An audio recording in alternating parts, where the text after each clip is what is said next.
আল্লামা সাঈদী তুমি মরণি, শহীদ হয়েছ তুমি এটাই জানি, শহীদ হয়েছ তুমি এটাই জানি। দেহ মাঝে যতদিন ছিল তব প্রাণ, বলেছিলে তুমি সেই প্রভুর কালাম। কথা বলেন ঠিক কিনা? দেহ মাঝে যতদিন ছিল তব প্রাণ, বলেছিলে তুমি সেই প্রভুর কালাম। তাই তো তোমায় ভাবি প্রতিদিনে, শহীদ হয়েছ তুমি এটাই জানি।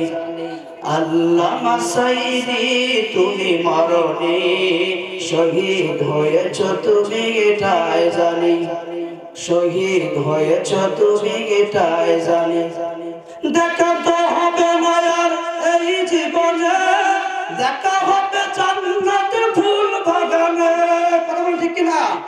দেখা তো হবে না আর এই জীবনে, দেখা হবে জান্নাতের ফুল বাগানে।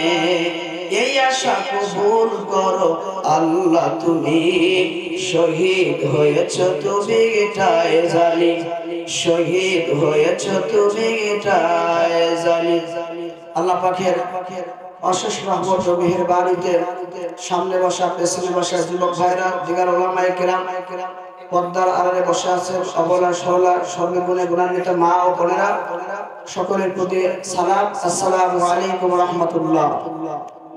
সংক্ষিপ্ত দরুদ পড়েছি, যিনি হলেন তামাম পৃথিবীর, যিনি জান্নাতের সুপারিশকারী হবেন মুমিনদের, সেই রাসূলের প্রতি অসংখ্য দরুদ। সকলে বলি সাল্লাল্লাহু আলাইহি ওয়াসাল্লাম। সম্মানিত উপস্থিতি, ভূমিকা আর বেশি দিলাম না, আমার পরে প্রধান বক্তা আলোচনা করবে। অল্প সময় আপনাদের সামনে কিছু কষ্ট দেব, কিছু কথা শেয়ার করবো। আল্লাহ পাক যেন তার এই নগণ্য বান্দার জবান থেকে সে কথাগুলো বের করে দেন। সকলে বলে আমিন।